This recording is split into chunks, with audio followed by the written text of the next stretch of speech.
देहरादून में कल से शुरू होने वाली 2 दिवसीय ग्लोबल इन्वेस्टर समिट की सभी तैयारियां पूरी हो चुकी है। सचिव मुख्यमंत्री आर मीनाक्षी सुंदरम ने न्यूज वन इंडिया से खास बातचीत करते हुए 8 दिसंबर से शुरू होने वाले 2 दिवसीय आयोजन की पूरी जानकारी दी है। इस आयोजन और इसके बाद ग्राउंडिंग की तैयारी पर भी विस्तार से बातचीत की। सुनिए आर मीनाक्षी सुंदरम ने क्या कुछ कहा। उत्तराखंड में कल से 2 दिवसीय शुरू होने वाले ग्लोबल इन्वेस्टर समिट की सभी तैयारियां पूरी हो चुकी हैं। सचिव मुख्यमंत्री और सचिव नियोजन हमारे साथ हैं, जिन्होंने इस इन्वेस्टर समिट के लिए पहले दिन से बड़ी तैयारियां की। कई उद्योगपति, कई बड़े समूहों के आप संपर्क में थे, आपसे बातचीत करेंगे। सर, कल से 2 दिवसीय आयोजन शुरू हो रहा है।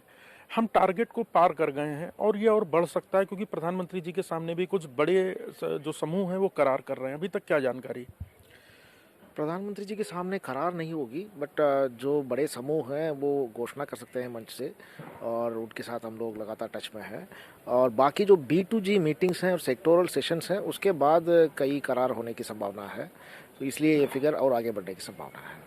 सर, जो आप लोगों ने टारगेट अचीव किया था 2.5 लाख करोड़ रुपए था, इससे अधिक हो गया। क्या लोगों ने बहुत उत्साह दिखाया, या उत्तराखंड में राज्य सरकार ने जो पॉलिसीज में चेंजेस किए वो काफ़ी मुफीद रहे?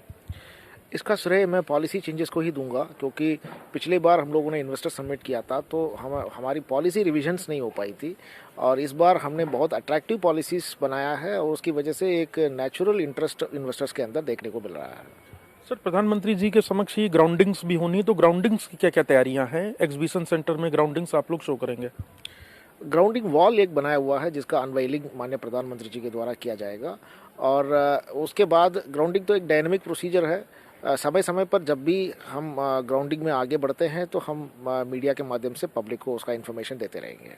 सर, कल कौन कौन बड़े समूह आ रहे हैं और कहां कहां से लोग कल आप लोगों के कार्यक्रम में आ रहे हैं? 2 दिन का कार्यक्रम है, कल प्रधानमंत्री जी हैं और फिर अमित शाह हैं। कल अंबानी समूह, अडानी समूह, टाटा समूह और जिंदल समूह और MR ग्रुप, ये सब अभी कंफर्मेशन है। एग्जैक्टली उस ग्रुप में से कौन आ रहे हैं ये नहीं मालूम है, लेकिन ITC भी आ रहे हैं, ये सब अभी कंफर्म है। सर, जो आयोजन आप लोगों ने प्लान 2 दिन का किया है, इसमें जो ग्रुप डिस्कशन है, इसके पीछे हेतु क्या है?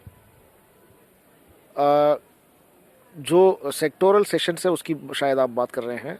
सेक्टोरल सेशंस में लगभग 8 अलग अलग सेक्टर का जो इन्वेस्टर्स हैं उनके सामने सेक्टर के पॉलिसीज़ और सेक्टर में इन्वेस्ट करने से, उत्तराखंड में इन्वेस्ट करने से क्या बेनिफिट्स मिल सकते हैं, उसके बारे में विस्तृत जानकारी दे दी जाएगी। तो आप थे सचिव मुख्यमंत्री आर मीनाक्षी सुंदरम साहब, जिन्होंने इस इन्वेस्टर समिट के लिए पहले दिन से तैयारी की, और ये मुख्यमंत्री और उनकी टीम की मेहनत का असर है कि जो 2.5 लाख करोड़ का टारगेट तय किया गया था वो पार हो चुका है, और प्रधानमंत्री जी के समक्ष भी कई बड़े समूह कुछ बड़े ऐलान कर सकते हैं। लिहाजा माना जा रहा है कि ये आंकड़ा 3.5 लाख करोड़ को पार कर सकता है, और उत्तराखंड इसके लिए पूरी तरह तैयार है। कल से 2 दिवसीय इन्वेस्टर समिट शुरू हो रही है। कैमरा सहयोगी अंजीत के साथ Sudeep Jain, news 1 India, FRI Dehradun.